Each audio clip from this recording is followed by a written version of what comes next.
பாக்கியலட்சுமி இன்னைக்கு எபிசோட்ல ஈஸ்வரி எந்த சடங்கும் கோபி செய்யக்கூடாதுன்னு சொல்றாங்க. என் முடிவு இதுதான், விருப்பம் இல்லாதவங்க யாரா இருந்தாலும் இந்த இடத்த விட்டு இப்பயே போகலாம், நான் தனியால இருந்து எல்லாத்தையும் பார்த்துக்கிறேன் அப்படின்னு கோவமாக பேசுறாங்க. கோபி ஈஸ்வரி காலில் விழுந்து இந்த கடமையை நான் செய்யலைன்னா சாகிற வரைக்கும் குற்ற உணர்ச்சியா இருக்கும்னு சொல்லி கெஞ்சுறாரு. ஆனா ஈஸ்வரி அவங்க முடிவில் ஸ்ட்ராங்கா இருக்காங்க.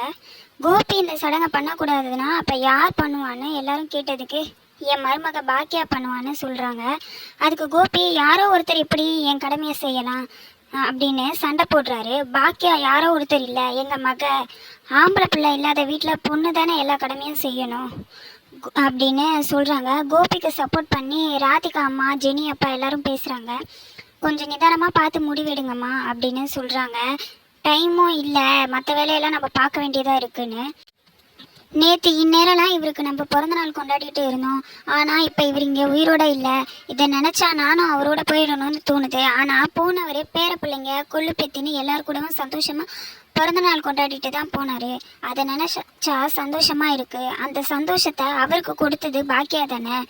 எங்களுக்கு பொண்ணு மாதிரி இருந்து எல்லாமே செஞ்சது பாக்கியா தான்.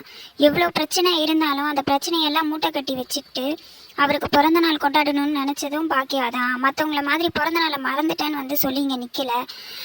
பாக்கியா கல்யாணம் ஆனதுலேருந்து இப்போ வரைக்கும் எங்கள் கூட எங்களுக்கு தாய் மாதிரி இருந்து பார்த்துக்கிட்டா. கோபியும் பாக்கியா நடிக்கிறா, அதுக்கு என் கடமை அவளை செய்ய சொல்லுவீங்களா? என்ன ஆனாலும் நான் நடக்க விட மாட்டேன் அப்படின்னு கத்துறாரு. எல்லாரும் கோபியை வெளியில் கூட்டிகிட்டு போய் பேசுகிறாங்க. அம்மா சொல்கிற மாதிரியே நடக்கட்டும், இப்படி பேசிட்டு இருந்தாக்கா மற்ற வேலையெல்லாம் நம்ம பார்க்க வேண்டியது இருக்குது, அவங்க என்ன நினைக்கிறாங்களோ அதுபடியே நடக்கட்டும்னு சொல்கிறாங்க. அப்போ ராதிகாவும் வந்துட்டு கோபியை தனியாக கூட்டிகிட்டு போய் அதே தான் சொல்கிறாங்க. கடைசி நேரத்தில் உங்களால் பிரச்சனைன்னு வரும், இப்போவும் ஏற்கனவே நீங்கள் வில்லனாக இருக்கீங்க, இப்போவும் இந்த விஷயத்தில் நீங்கள் வில்லனாக வேண்டாம், அவங்க இஷ்டப்படியே நடக்கட்டும் அப்படின்னு ராதிகா சொல்கிறாங்க. ஆனால் கோபி அதை கேட்காம வெளியில் வந்து பேசுகிறாரு. மற்றவங்க எல்லாரும் ஈஸ்வரி அம்மாவுக்கு சப்போர்ட் பண்ணுற மாதிரி பேசுகிறத கேட்டுட்டு எழில் செழியன்னு கூட்டிகிட்டு போய் கேட்குறாரு, நான் தான் வந்துட்டு இந்த கடமையெல்லாம் செய்வேன், பாக்கியா இதை செய்யக்கூடாதுன்னு.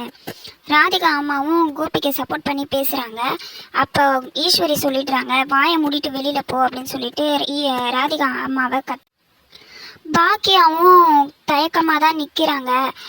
கோபியா அந்த சடங்கை செய்யட்டுன்ற மாதிரி நிற்கிறத பார்த்துட்டு ஈஸ்வரி சொல்கிறாங்க, அவங்க மாமா மேலே உண்மையாக உனக்கு மரியாதை இருந்துச்சுன்னா நீ போய் நீர்மாலை எடுத்துகிட்டு வா அப்படின்னு சொல்லிட்டு அனுப்புகிறாங்க. பாக்கியாவும் எடுக்கிறதுக்கு போயிடுறாங்க. செலியன் ஒய்ஃப் ப்ரெக்னெண்ட்டாக இருக்கிறதுனால செலியாவை கூட மட்டும் நில்லு